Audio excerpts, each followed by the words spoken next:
So hello everyone, I am Sumit Roy Chaudhary. I hope you all are fine. So आज हम देखेंगे कि जोसा का seat allotment result round one के बाद हमको कौन कौन सा स्टेप्स फॉलो करना है वो हम आज देखने वाले हैं। सो पहले हम जोसा का ऑफिशियल वेबसाइट पे आ जाएंगे। उसके बाद view seat allotment result round one पे क्लिक करके ये जेईमेन का एप्लीकेशन नंबर, पासवर्ड और सिक्योरिटी पिन डाल के लॉग इन कर लेंगे। उसके बाद सीट अलॉटमेंट रिजल्ट पे क्लिक करके हम देख सकते हैं कि हमको क्या सीट मिला है। और अगर हमको कोई भी सीट नहीं मिलता तो हमको कोई कुछ करने की जरूरत नहीं है। अगर हमको सब्सिक्वेंट राउंड्स में कोई भी राउंड में अगर सीट मिलता है तो तब हम ये सब प्रोसेसेस करेंगे। तो अगर हमको कोई भी सीट मिलता है यानी कि अलॉट होता है तो आपको ये सब प्रोसेसेस फॉलो करना पड़ेगा। ये मैटर नहीं करता आप फ्लोट करते हो या स्लाइड करते हो या फिर आप फ्रीज करते हो, आपको ये सब प्रोसेस करना पड़ेगा। अगर आप सब्सिक्वेंट राउंड्स में पार्टिसिपेट करना चाहते हो या फिर इस सीट को लेना चाहते हो तो ये आपको करना पड़ेगा। तो पहले आप सीट अलॉटमेंट रिजल्ट देख लेना। उसके बाद अलॉटमेंट रिजल्ट डाउनलोड करना चाहते हो तो डाउनलोड करने का। उसके बाद विलिंगनेस सबमिशन पे आपके पास तीन ऑप्शंस रहेंगे, फ्लोट, स्लाइड और फ्रीज। जहाँ पे फ्लोट का मतलब है आपको जो चॉइस मिला है उसके ऊपर जो भी चॉइसेस है उन सब में से कोई भी मिल सकते हैं फर्दर राउंड्स में। और अगर नहीं मिलता तो ये सीट रहेगा, कोई प्रॉब्लम नहीं। और स्लाइड मतलब आपको कोई एक इंस्टीट्यूट में कोई एक ब्रांच मिला है तो आप ऊपर में सेम इंस्टीट्यूट का जो भी ब्रांच भरे हो सो वो आप सब्सिक्वेंट राउंड्स में ट्राई करोगे। अगर मिलते हैं तो बढ़िया, नहीं तो ये चल जाएगा।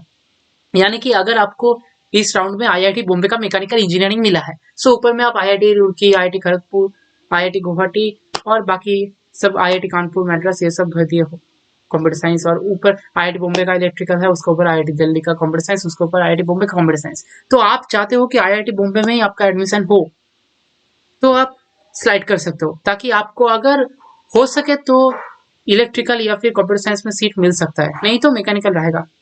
मतलब आपको आईआईटी बॉम्बे में मिलेगा स्लाइड स्लाइड करने के बाद। और फ्रीज मतलब आपको जो मिला है उससे आप सेटिस्फाइड हो, संतुष्ट हो, आप इसमें एडमिशन लेना चाहते हो तो फ्रीज कर देना।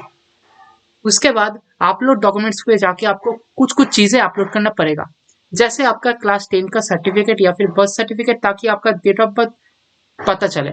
तो क्लास 10 का एडमिट कार्ड ले या पास सर्टिफिकेट ले या मार्क्स स्टेटमेंट ले, ये आपके ऊपर है। जहां पर भी लो उसमें डेट ऑफ बर्थ मेंशन होना चाहिए जो भी अपलोड करो। और बाकी आपको क्लास 12 का मार्क्स स्टेटमेंट अपलोड करना पड़ेगा।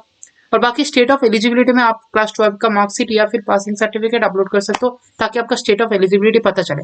इस साल सीबीएसई ने मार्क्स स्टेटमेंट कम सर्टिफिकेट इशू किया है, सो कोई दिक्कत नहीं, एक ही है तो अपलोड कर सकते हो। बाकी आप देख लेना, क्लास 12 का डॉक्यूमेंट अपलोड करने से हो जाएगा स्टेट ऑफ एलिजिबिलिटी।